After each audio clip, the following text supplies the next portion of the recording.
Hazel Morse was a large, fair woman of the type that incites some men when they use the word blonde to click their tongues and wag their heads roguishly. She prided herself upon her small feet and suffered for her vanity, boxing them in snub-toed, high-heeled slippers of the shortest bearable size. The curious things about her were her hands, strange terminations to the flabby white arms splattered with pale tan spots. Long, quivering hands with deep and convex nails. She should not have disfigured them with little jewels. She was not a woman given to recollections. At her middle 30s, her old days were a blurred and flickering sequence, an imperfect film dealing with the actions of strangers. In her 20s, after the deferred death of a hazy widowed mother, she had been employed as a model in a wholesale dress establishment. It was still the day of the big woman, and she was then prettily colored and erect and high-breasted. Her job was not onerous, and she met numbers of men and spent numbers of evenings with them, laughing at their jokes and telling them she loved their neckties. Men liked her, and she took it for granted that the liking of many men was a desirable thing. Popularity seemed to her to be worth all the work that had to be put into its achievement. Men liked you because you were fun, and when they liked you, they took you out, and there you were. So, and successfully, she was fun. She was a good sport. Men like a good sport. No other form of diversion, simpler or more complicated, drew her attention. She never pondered if she might not be better occupied doing something else. Her ideas, or better, her acceptances, ran right along with those of the other substantially built blondes in whom she found her friends. When she had been working in the dress establishment some years, she met Herbie Morse. He was thin, quick, attractive, with shifting lines about his shiny brown eyes and a habit of fiercely biting at the skin around his fingernails. He drank largely. She found that entertaining. Her habitual greeting to him was an allusion to his state of the previous night. "Oh, what a peach you had," she used to say through her easy laugh. "I thought I'd die, the way you kept asking the waiter to dance with you." She liked him immediately upon their meeting. She was enormously amused at his fast, slurred sentences, his interpolations of apt phrases from vaudeville acts and comic strips. She thrilled at the feel of his lean arm tucked firm beneath the sleeve of her coat. She wanted to touch the wet, flat surface of his hair. He was as promptly drawn to her. They were married 6 weeks after they had met. She was delighted at the idea of being a bride, coquetted with it, played upon it. Other offers of marriage she had had, and not a few of them, but it happened that they were all from stout, serious men who had visited the dress establishment as buyers. Men from Des Moines and Houston and Chicago, and in her phrase, even funnier places. There was always something immensely comic to her in the thought of living elsewhere than New York. She could not regard as serious proposals that she share a Western residence. She wanted to be married. She was nearing 30 now, and she did not take the years well. She spread and softened, and her darkening hair turned her to inexpert dabblings with peroxide.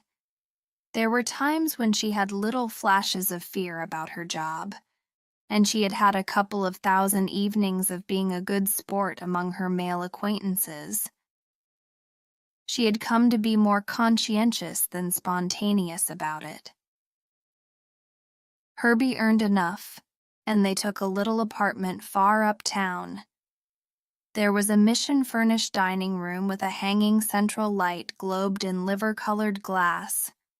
In the living room were an overstuffed suite, a Boston fern, and a reproduction of the Henner Magdalene with the red hair and the blue draperies.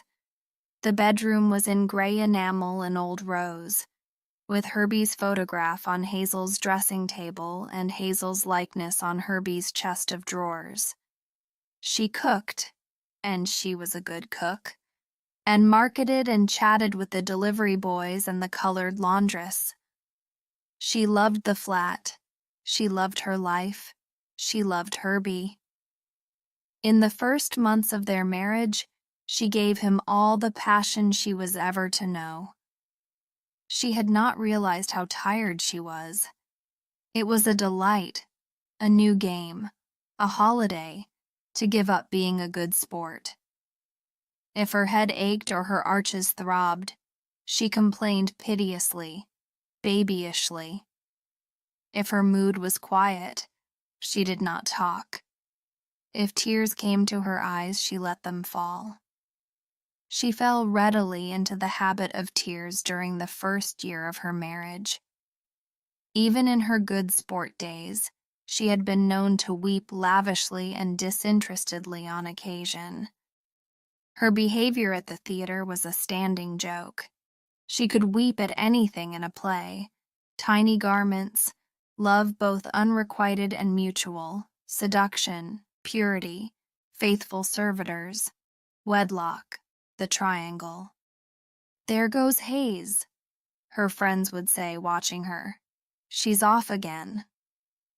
Wedded and relaxed, she poured her tears freely. To her who had laughed so much, crying was delicious. All sorrows became her sorrows. She was tenderness. She would cry long and softly over newspaper accounts of kidnapped babies, deserted wives, unemployed men, strayed cats, heroic dogs. Even when the paper was no longer before her, her mind revolved upon these things, and the drops slipped rhythmically over her plump cheeks. "Honestly," she would say to Herbie, "all the sadness there is in the world when you stop to think about it." "Yeah," Herbie would say. She missed nobody. The old crowd, the people who had brought her and Herbie together, dropped from their lives lingeringly at first. When she thought of this at all, it was only to consider it fitting. This was marriage. This was peace. But the thing was that Herbie was not amused. For a time he had enjoyed being alone with her. He found the voluntary isolation novel and sweet. Then it palled with a ferocious suddenness.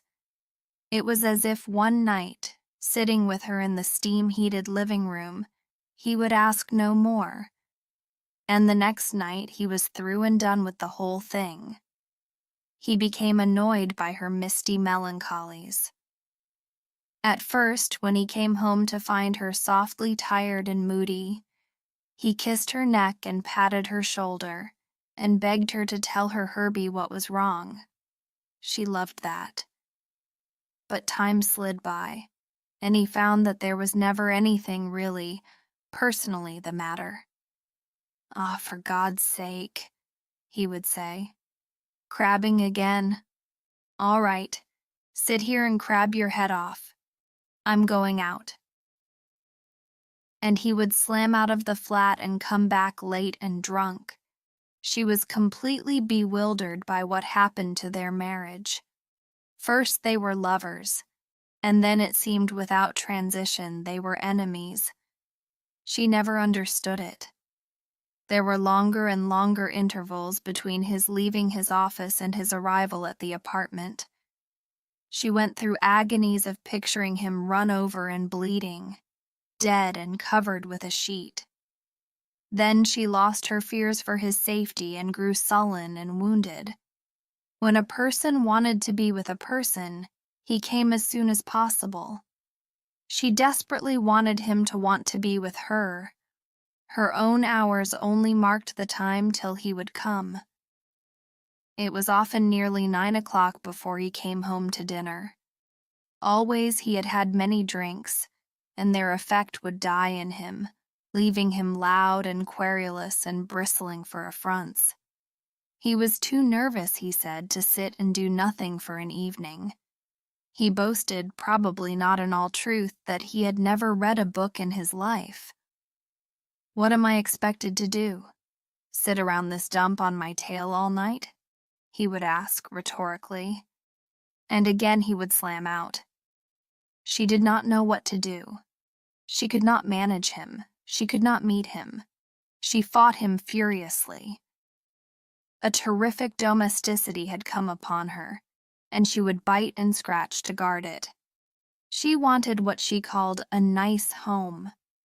She wanted a sober, tender husband, prompt at dinner, punctual at work. She wanted sweet, comforting evenings. The idea of intimacy with other men was terrible to her. The thought that Herbie might be seeking entertainment in other women set her frantic.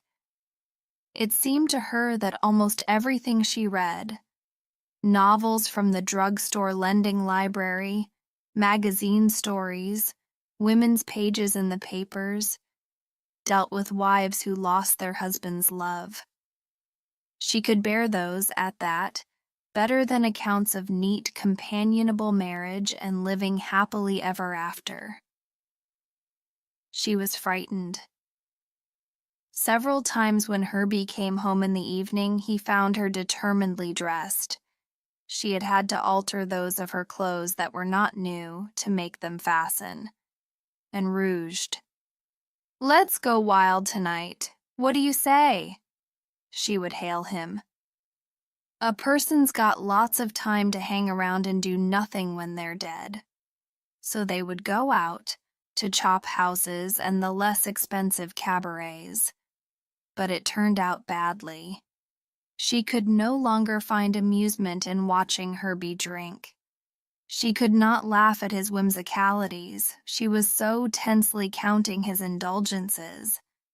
And she was unable to keep back her remonstrances. "Ah, come on, Herb. You've had enough, haven't you? You'll feel something terrible in the morning." He would be immediately enraged. All right, crab, crab, crab, crab, crab. That was all she ever did. What a lousy sport she was. There would be scenes, and one or the other of them would rise and stalk out in fury. She could not recall the definite day that she started drinking herself. There was nothing separate about her days. Like drops upon a window pane, they ran together and trickled away. She had been married 6 months, then a year, then 3 years. She had never needed to drink formerly. She could sit for most of a night at a table where the others were imbibing earnestly and never droop in looks or spirits, nor be bored by the doings of those about her. If she took a cocktail, it was so unusual as to cause 20 minutes or so of jocular comment. But now anguish was in her. Frequently, after a quarrel, Herbie would stay out for the night, and she could not learn from him where the time had been spent. Her heart felt tight and sore in her breast, and her mind turned like an electric fan. She hated the taste of liquor. Gin, plain or in mixtures, made her promptly sick. After experiment, she found that Scotch whiskey was best for her. She took it without water because that was the quickest way to its effect. Herbie pressed it on her. He was glad to see her drink. They both felt it might restore her high spirits, and their good times together might again be possible. "Atta girl," he would approve her. "Let's see you get boiled, baby." But it brought them no nearer. When she drank with him, there would be a little while of gaiety, and then, strangely without beginning, they would be in a wild quarrel. They would wake in the morning not sure what it had all been about, foggy as to what had been said and done, but each deeply injured and bitterly resentful. There would be days of vengeful silence. There had been a time when they had made up their quarrels, usually in bed. There would be kisses and little names and assurances of fresh starts. "Oh, it's going to be great now, Herb. We'll have swell times. I was a crab. I guess I must have been tired. But everything's going to be swell. You'll see." Now there were no gentle reconciliations. They resumed friendly relations only in the brief magnanimity caused by liquor, before more liquor drew them into new battles. The scenes became more violent. There were shouted invectives and pushes, and sometimes sharp slaps. Once she had a black eye. Herbie was horrified next day at sight of it. He did not go to work. He followed her about, suggesting remedies and heaping dark blame on himself. But after they had had a few drinks, to pull themselves together, she made so many wistful references to her bruise that he shouted at her and rushed out and was gone for 2 days. Each time he left the place in a rage, he threatened never to come back. She did not believe him, nor did she consider separation. Somewhere in her head or her heart was the lazy, nebulous hope that things would change, and she and Herbie settle suddenly into soothing married life. Here were her home, her furniture, her husband, her station. She summoned no alternatives. She could no longer bustle and potter. She had no more vicarious tears. The hot drops she shed were for herself. She walked ceaselessly about the rooms, her thoughts running mechanically round and round Herbie. In those days began the hatred of being alone that she was never to overcome.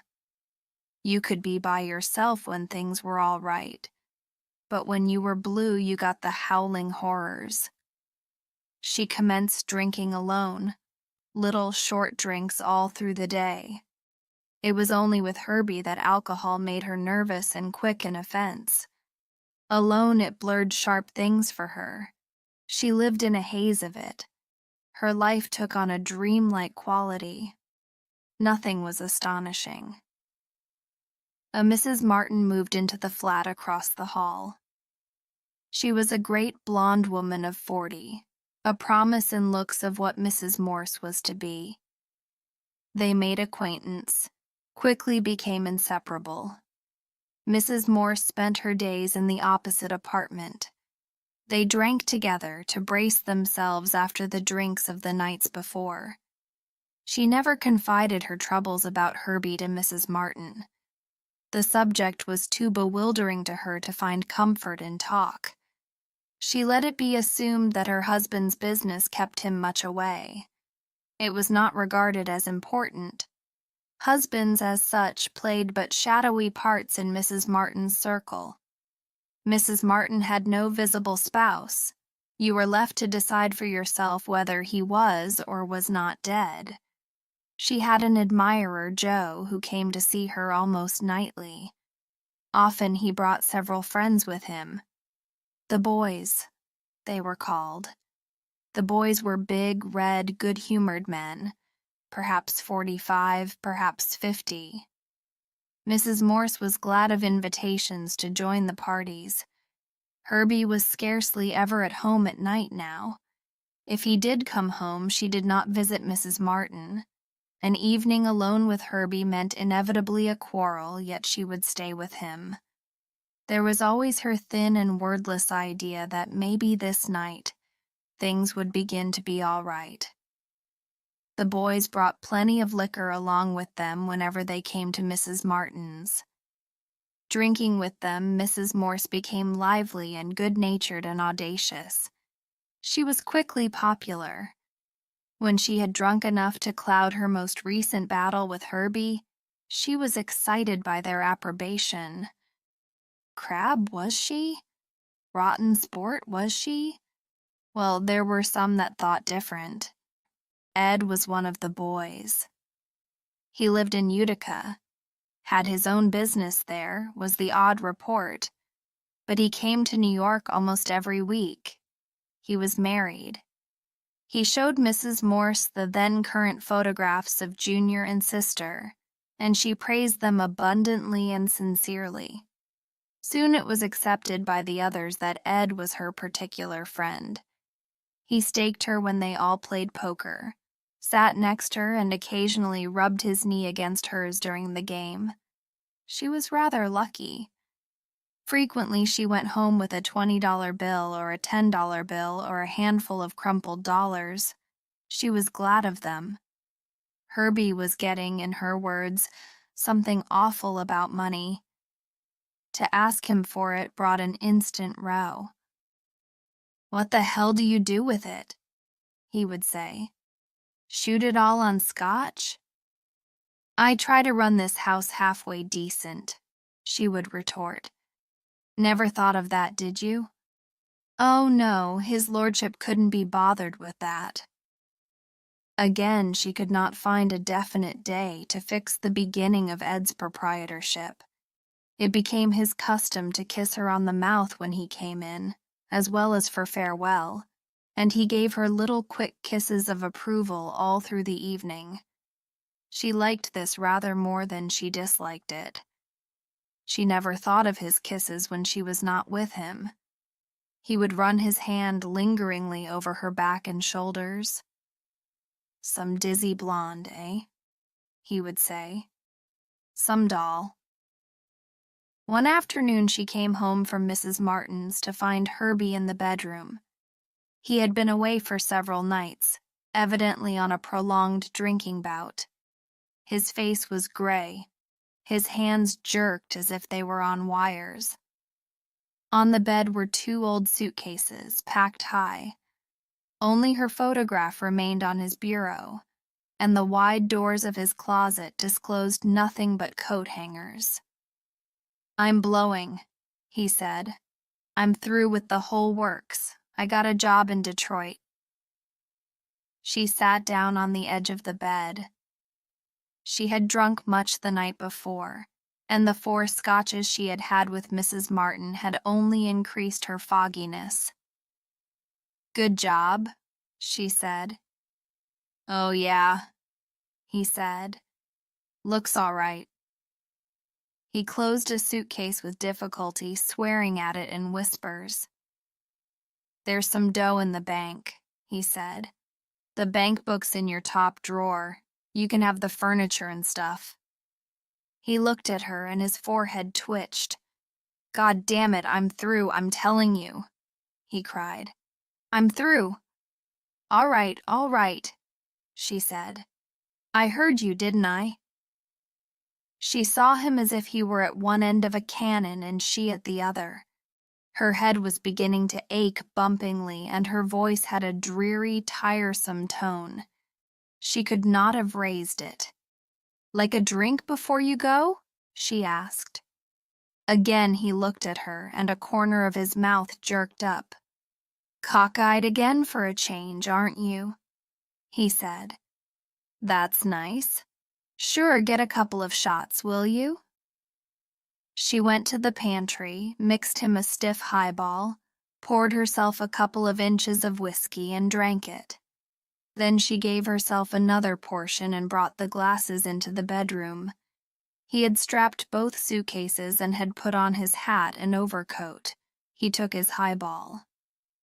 "Well," he said, and he gave a sudden, uncertain laugh. "Here's mud in your eye." "Mud in your eye," she said. They drank. He put down his glass and took up the heavy suitcases. "Got to get a train around 6, he said. She followed him down the hall. There was a song that Mrs. Martin played doggedly on the phonograph, running loudly through her mind. She had never liked the thing. "Night and daytime, always playtime. Ain't we got fun?"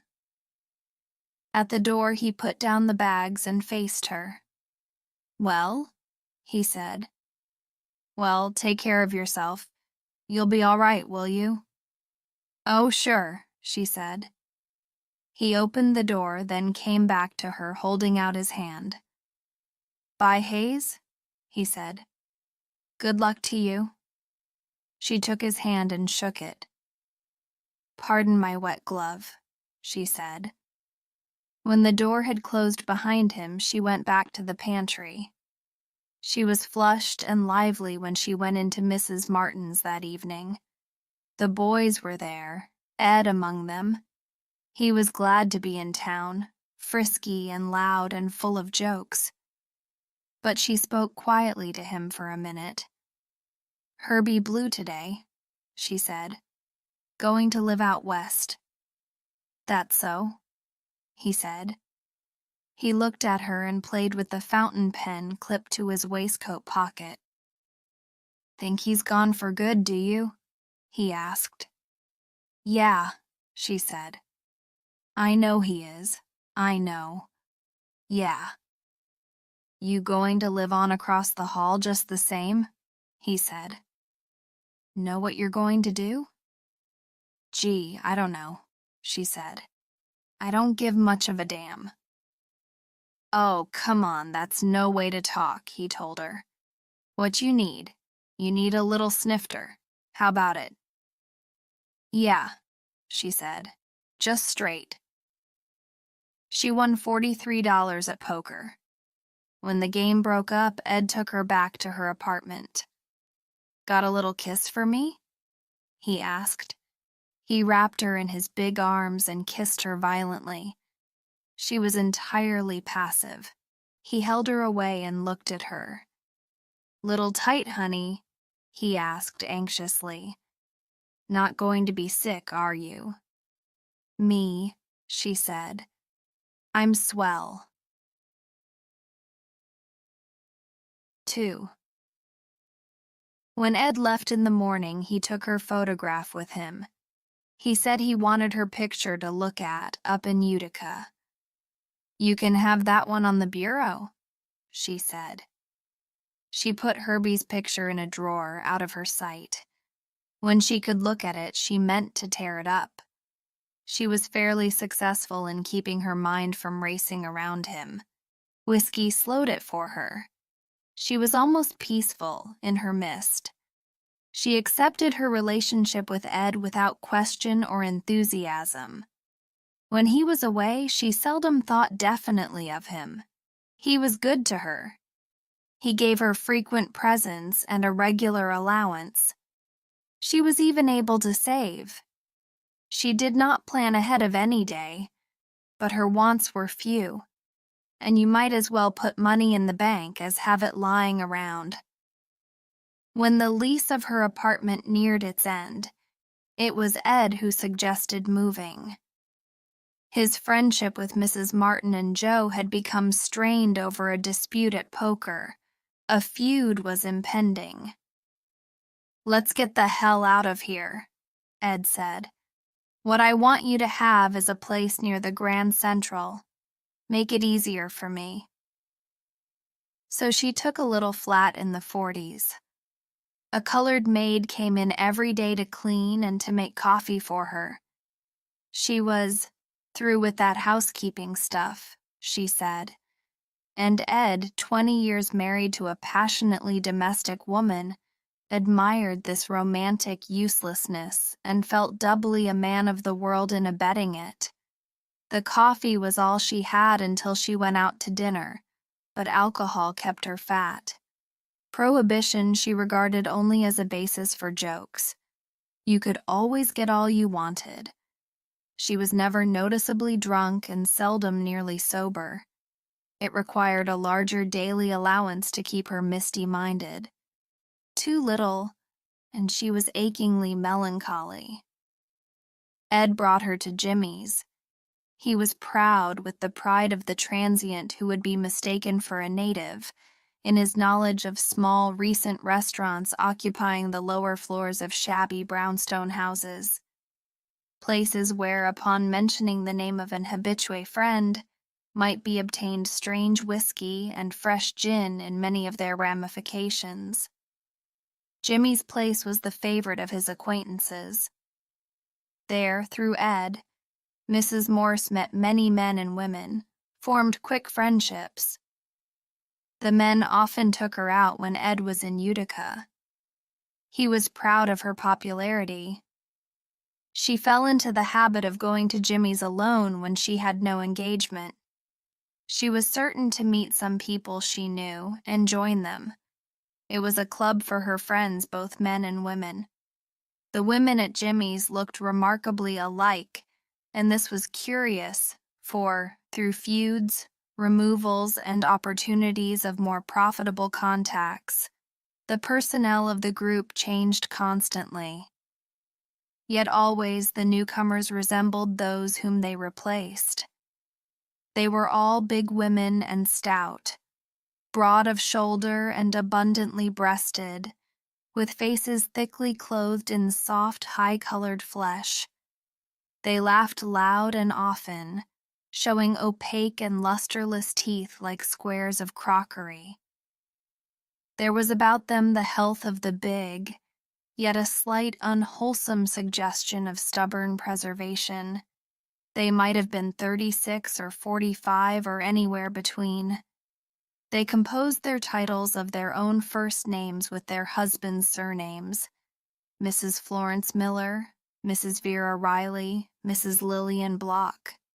This gave at the same time the solidity of marriage and the glamour of freedom, yet only one or two were actually divorced. Most of them never referred to their dimmed spouses. Some, a shorter time separated, described them in terms of great biological interest.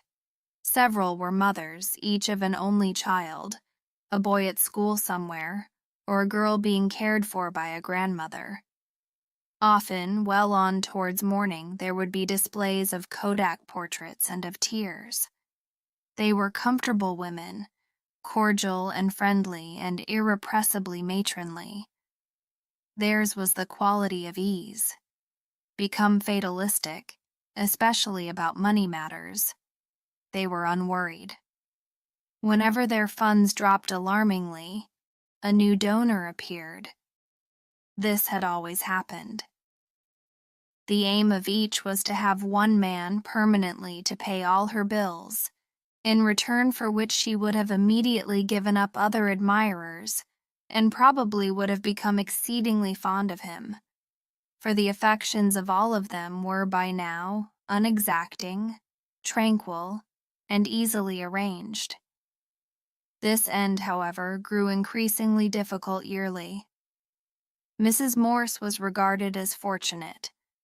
Ed had a good year, increased her allowance, and gave her a sealskin coat. But she had to be careful of her moods with him. He insisted upon gaiety. He would not listen to admissions of aches or weariness. "Hey, listen," he would say. "I got worries of my own and plenty." "Nobody wants to hear other people's troubles, sweetie. What you got to do, you got to be a sport and forget it." "See? Well, slip us a little smile then. That's my girl." She never had enough interest to quarrel with him as she had with Herbie, but she wanted the privilege of occasional admitted sadness. It was strange. The other women she saw did not have to fight their moods. There was Mrs. Florence Miller, who got regular crying jags, and the men sought only to cheer and comfort her. The others spent whole evenings in grieved recitals of worries and ills. Their escorts paid them deep sympathy. But she was instantly undesirable when she was low in spirits. Once, at Jimmy's, when she could not make herself lively, Ed had walked out and left her. "Why the hell don't you stay home and not go spoiling everybody's evening?" he had roared. Even her slightest acquaintances seemed irritated if she were not conspicuously light-hearted. "What's the matter with you anyway?" they would say. "Be your age, why don't you? Have a little drink and snap out of it." When her relationship with Ed had continued nearly 3 years, he moved to Florida to live. He hated leaving her. He gave her a large check and some shares of a sound stock, and his pale eyes were wet when he said goodbye. She did not miss him. He came to New York infrequently, perhaps 2 or 3 times a year, and hurried directly from the train to see her. She was always pleased to have him come and never sorry to see him go. Charlie, an acquaintance of Ed's that she had met at Jimmy's, had long admired her. He had always made opportunities of touching her and leaning close to talk to her. He asked repeatedly of all their friends if they had ever heard such a fine laugh as she had. After Ed left, Charlie became the main figure in her life. She classified him and spoke of him as not so bad. There was nearly a year of Charlie. Then she divided her time between him and Sydney, another frequenter of Jimmy's. Then Charlie slipped away altogether. Sydney was a little, brightly dressed, clever Jew. She was perhaps nearest contentment with him. He amused her always. Her laughter was not forced. He admired her completely. Her softness and sighs delighted him, and he thought she was great, he often told her, because she kept gay and lively when she was drunk. "Once I had a gal," he said, "used to try and throw herself out of the window every time she got a can on. Jesus," he added feelingly. Then Sydney married a rich and watchful bride, and then there was Billy. No, after Sydney came Ferd, then Billy. In her haze, she never recalled how men entered her life and left it. There were no surprises. She had no thrill at their advent, nor woe at their departure. She seemed to be always able to attract men. There was never another as rich as Ed, but they were all generous to her in their means. Once she had news of Herbie. She met Mrs. Martin dining at Jimmy's, and the old friendship was vigorously renewed. The still admiring Joe, while on a business trip, had seen Herbie. He had settled in Chicago, he looked fine, he was living with some woman. Seemed to be crazy about her. Mrs. Morse had been drinking vastly that day. She took the news with mild interest, as one hearing of the sex peccadillos of somebody whose name is, after a moment's groping, familiar.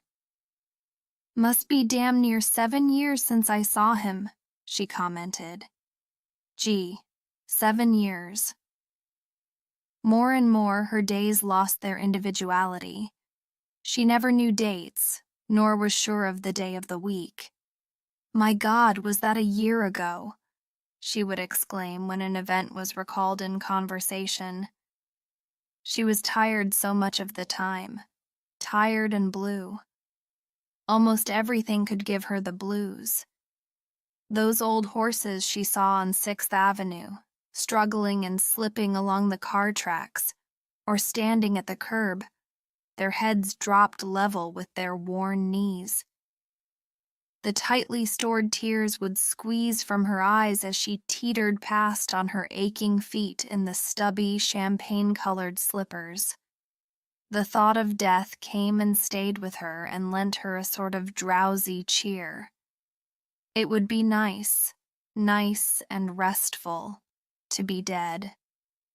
There was no settled, shocked moment when she first thought of killing herself. It seemed to her as if the idea had always been with her. She pounced upon all the accounts of suicides in the newspapers. There was an epidemic of self-killings. Or maybe it was just that she searched for the stories of them so eagerly that she found many. To read of them roused reassurance in her. She felt a cozy solidarity with the big company of the voluntary dead. She slept, aided by whiskey, till deep into the afternoons, then lay abed, a bottle and glass at her hand, until it was time to dress to go out for dinner. She was beginning to feel towards alcohol a little puzzled distrust, as toward an old friend who has refused a simple favor. Whiskey could still soothe her for most of the time, but there were sudden, inexplicable moments when the cloud fell treacherously away from her, and she was sawed by the sorrow and bewilderment and nuisance of all living. She played voluptuously with the thought of cool, sleepy retreat. She had never been troubled by religious belief, and no vision of an afterlife intimidated her. She dreamed by day of never again putting on tight shoes, of never having to laugh and listen and admire, of never more being a good sport. Never. But how would you do it? It made her sick to think of jumping from heights. She could not stand a gun. At the theater, if one of the actors drew a revolver, she crammed her fingers into her ears and could not even look at the stage until after the shot had been fired. There was no gas in her flat. She looked long at the bright blue veins in her slim wrists. A cut with a razor blade, and there you'd be. But it would hurt like hell, and there would be blood to see. Poison, something tasteless and quick and painless, was the thing. But they wouldn't sell it to you in drugstores because of the law. She had few other thoughts. There was a new man now, Art. He was short and fat and exacting and hard on her patience when he was drunk, but there had been only occasionals for some time before him, and she was glad of a little stability. Too, Art must be away for weeks at a stretch, selling silks, and that was restful. She was convincingly gay with him, though the effort shook her. The best sport in the world, he would murmur, deep in her neck. The best sport in the world. One night, when he had taken her to Jimmy's, she went into the dressing room with Mrs. Florence Miller. There, while designing curly mouths on their faces with lip rouge, they compared experiences of insomnia. "Honestly," Mrs. Morse said, "I wouldn't close an eye if I didn't go to bed full of scotch. I lie there and toss and turn and toss and turn. Blue. Does a person get blue lying awake that way?" "Say, listen, Hazel," Mrs. Miller said impressively. "I'm telling you I'd be awake for a year if I didn't take Veronal. That stuff makes you sleep like a fool." "Isn't it poison or something?" Mrs. Morse asked. "Oh, you take too much and you're out for the count," said Mrs. Miller. "I just take 5 grains. They come in tablets. I'd be scared to fool around with it. But 5 grains and you cork off pretty." "Can you get it anywhere?" Mrs. Morse felt superbly Machiavellian. "Get all you want in Jersey," said Mrs. Miller.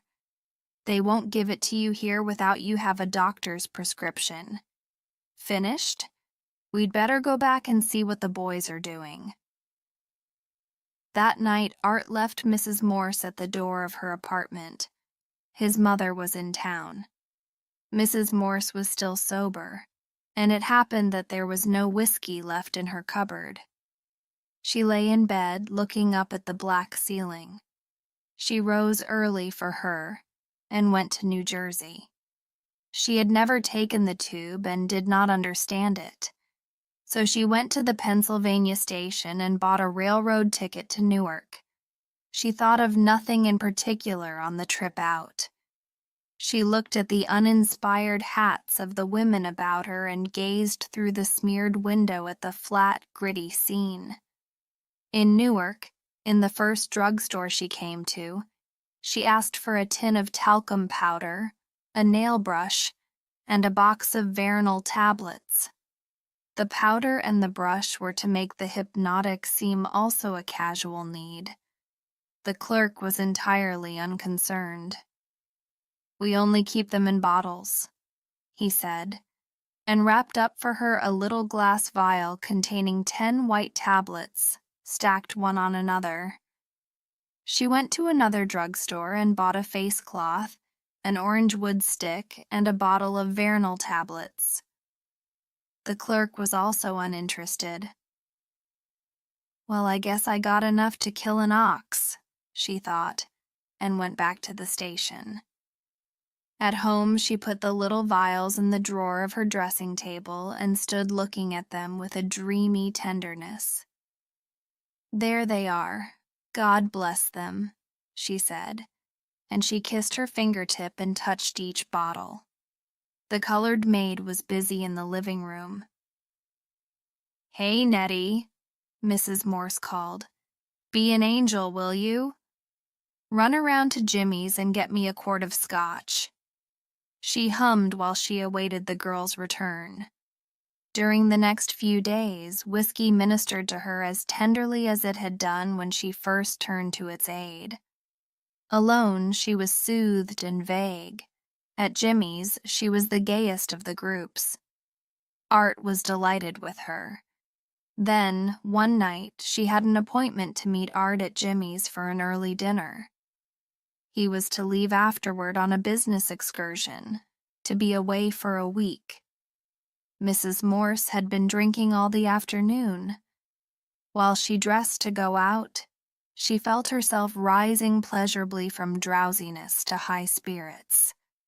But as she came out into the street, the effects of the whiskey deserted her completely, and she was filled with a slow, grinding wretchedness so horrible that she stood swaying on the pavement, unable for a moment to move forward.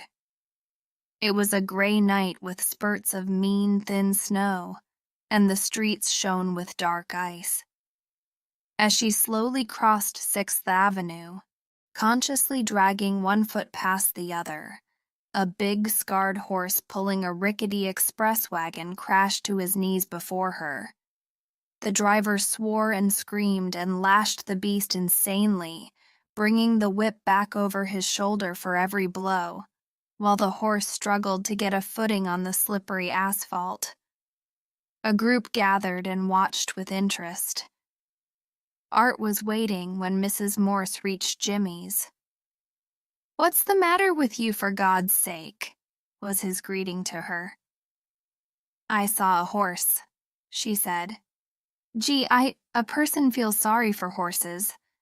It isn't just horses. Everything's kind of terrible, isn't it? I can't help getting sunk." "Ah, sunk, me, he said. "What's the idea of all the belly aching? What have you got to be sunk about?" "I can't help it," she said. "Ah, help it, me, he said. "Pull yourself together, will you? Come on and sit down and take that face off you." She drank industriously and she tried hard, but she could not overcome her melancholy. Others joined them and commented on her gloom, and she could do no more for them than smile weakly. She made little dabs at her eyes with her handkerchief, trying to time her movements so they would be unnoticed. But several times Art caught her and scowled and shifted impatiently in his chair. When it was time for him to go to his train, she said she would leave too and go home. "And not a bad idea either," he said. "See if you can't sleep yourself out of it. I'll see you Thursday. For God's sake, try and cheer up by then, will you?" "Yeah," she said. "I will." In her bedroom, she undressed with a tense speed wholly unlike her usual slow uncertainty. She put on her nightgown, took off her hairnet, and passed the comb quickly through her dry, vari-colored hair. Then she took the 2 little vials from the drawer and carried them into the bathroom. The splintering misery had gone from her, and she felt the quick excitement of one who is about to receive an anticipated gift. She uncorked the vials, filled a glass with water, and stood before the mirror, a tablet between her fingers. Suddenly she bowed graciously to her reflection and raised the glass to it. "Well, here's mud in your eye," she said. The tablets were unpleasant to take, dry and powdery and sticking obstinately halfway down her throat. It took her a long time to swallow all 20 of them. She stood watching her reflection with deep, impersonal interest, studying the movements of the gulping throat. Once more she spoke aloud. "For God's sake, try and cheer up by Thursday, will you?" she said. "Well, you know what he can do. He and the whole lot of them." She had no idea how quickly to expect effect from the veronal. When she had taken the last tablet, she stood uncertainly, wondering, still with a courteous, vicarious interest, if death would strike her down then and there. She felt in no way strange, save for a slight stirring of sickness from the effort of swallowing the tablets. Nor did her reflected face look at all different. It would not be immediate then, it might even take an hour or so. She stretched her arms high and gave a vast yawn. "Guess I'll go to bed," she said. "Gee, I'm nearly dead." That struck her as comic, and she turned out the bathroom light and went in and laid herself down in her bed, chuckling softly all the time.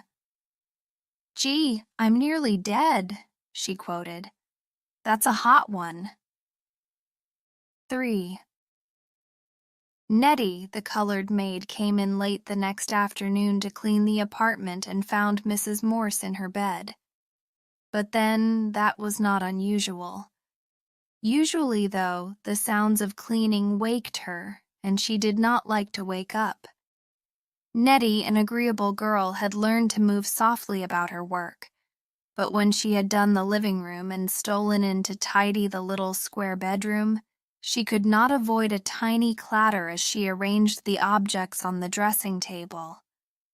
Instinctively, she glanced over her shoulder at the sleeper, and without warning, a sickly uneasiness crept over her. She came to the bed and stared down at the woman lying there.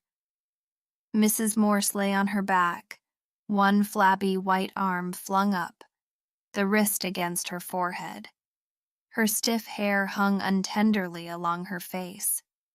The bed covers were pushed down, exposing a deep square of soft neck and a pink nightgown, its fabric worn uneven by many launderings. Her great breasts, freed from their tight confiner, sagged beneath her armpits.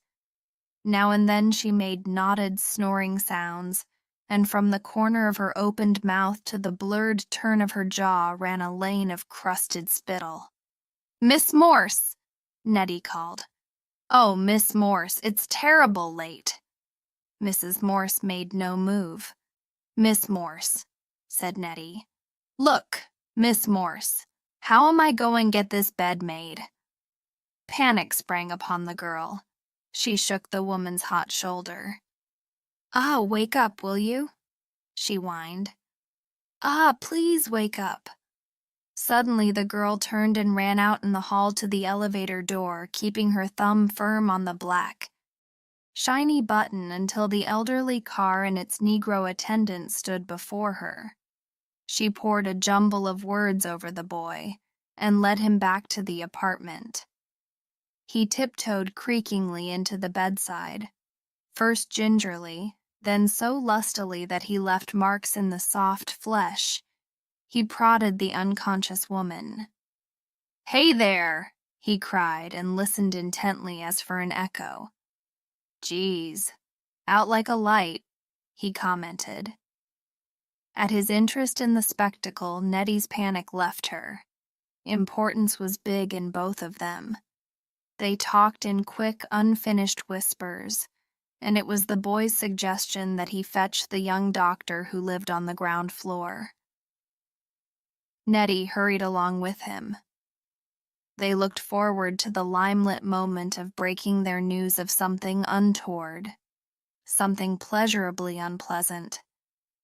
Mrs. Morse had become the medium of drama. With no ill wish to her, they hoped that her state was serious. that she would not let them down by being awake and normal on their return. A little fear of this determined them to make the most, to the doctor, of her present condition. "Matter of life and death," returned to Nettie from her thin store of reading. She considered startling the doctor with the phrase.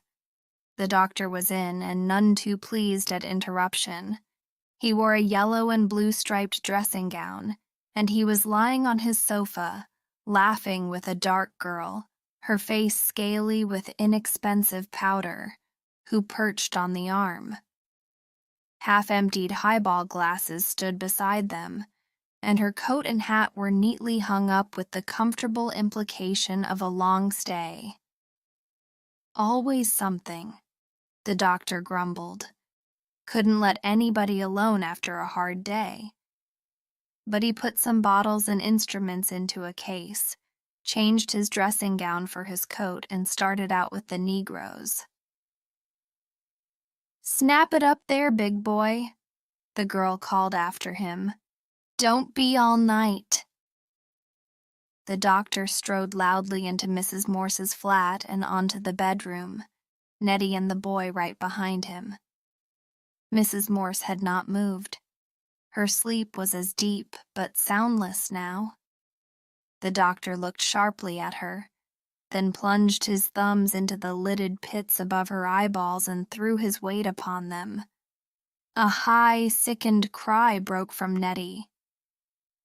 "Look like he trying to push her right on through the bed," said the boy. He chuckled. Mrs. Morse gave no sign under the pressure. Abruptly, the doctor abandoned it, and with one quick movement swept the covers down to the foot of the bed. With another, he flung her nightgown back and lifted the thick white legs, cross-hatched with blocks of tiny iris-colored veins. He pinched them repeatedly, with long, cruel nips back of the knees. She did not awaken. "What's she been drinking?" he asked Nettie over his shoulder. With the certain celerity of one who knows just where to lay hands on a thing, Nettie went into the bathroom, bound for the cupboard where Mrs. Morse kept her whiskey. But she stopped at the sight of the 2 vials, with their red and white labels, lying before the mirror. She brought them to the doctor. "Oh, for the Lord Almighty's sweet sake," he said. He dropped Mrs. Morse's legs and pushed them impatiently across the bed. "What did she want to go taking that tripe for? Rotten yellow trick, that's what a thing like that is. Now we'll have to pump her out and all that stuff. Nuisance, a thing like that is. That's what it amounts to. Here, George, take me down in the elevator. You wait here, maid. She won't do anything." "She won't die on me, will she?" cried Nettie. "No," said the doctor. "God, no. You couldn't kill her with an axe."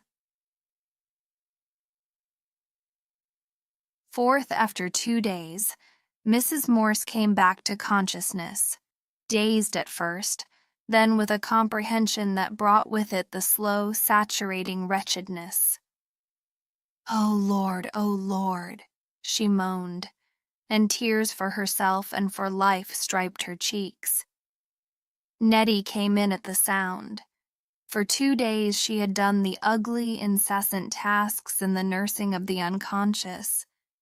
For 2 nights she had caught broken bits of sleep on the living room couch. She looked coldly at the big, blown woman in the bed. "What you been trying to do, Miss Morse?" she said. "What kind of work is that, taking all that stuff?" "Oh, Lord," moaned Mrs. Morse again, and she tried to cover her eyes with her arms. But the joints felt stiff and brittle, and she cried out at their ache. "That's no way to act, taking them pills," said Nettie. "You can thank your stars you hear it all. How you feel now?" "Oh, I feel great," said Mrs. Morse. "Swell I feel." Her hot, painful tears fell as if they would never stop. "That's no way to take on crying like that," Nettie said. "After what you done. The doctor, he says he could have you arrested doing a thing like that. He was fit to be tied here." "Why couldn't he let me alone?" wailed Mrs. Morse. "Why the hell couldn't he have?" "That's terrible, Miss Morse, swearing and talking like that," said Nettie, "after what people done for you. Here I ain't had no sleep at all for 2 nights and had to give up going out to my other ladies." "Oh, I'm sorry, Nettie," she said. "You're a peach. I'm sorry I've given you so much trouble. I couldn't help it. I just got sunk. Didn't you ever feel like doing it? When everything looks just lousy to you?" "I wouldn't think of no such thing," declared Nettie. "You got to cheer up. That's what you got to do. Everybody's got their troubles." "Yeah," said Mrs. Morse. "I know." "Come a pretty picture card for you," Nettie said. "Maybe that will cheer you up." She handed Mrs. Morse a postcard. Mrs. Morse had to cover one eye with her hand in order to read the message. Her eyes were not yet focusing correctly. It was from Art. On the back of a view of the Detroit Athletic Club he had written, "Greeting and salutations. Hope you have lost that gloom. Cheer up and don't take any rubber nickels. See you on Thursday." She dropped the card to the floor. Misery crushed her as if she were between great smooth stones. There passed before her a slow, slow pageant of days spent lying in her flat, of evenings at Jimmy's being a good sport, making herself laugh and coo at Art and other arts. She saw a long parade of weary horses and shivering beggars and all beaten, driven, stumbling things. Her feet throbbed as if she had crammed them into the stubby champagne-colored slippers. Her heart seemed to swell and harden. "Nettie," she cried, "for heaven's sake pour me a drink, will you?" The maid looked doubtful. "Now you know, Miss Morse," she said. "You been near dead. I don't know if the doctor he let you drink nothin' yet." "Oh, never mind him," she said. "You get me one and bring in the bottle. Take one yourself." "Well," said Nettie. She poured them each a drink, deferentially leaving hers in the bathroom to be taken in solitude, and brought Mrs. Morse's glass into her. Mrs. Morse looked into the liquor and shuddered back from its odor. Maybe it would help. Maybe, when you had been knocked cold for a few days, your very first drink would give you a lift. Maybe whiskey would be her friend again. She prayed without addressing a God, without knowing a God. Oh, please, please, let her be able to get drunk. Please keep her always drunk. She lifted the glass. "Thanks, Nettie," she said. "Here's mud in your eye." The maid giggled. "That's the way, Mrs. Morse," she said. "You cheer up now." "Yeah," said Mrs. Morse. "Sure.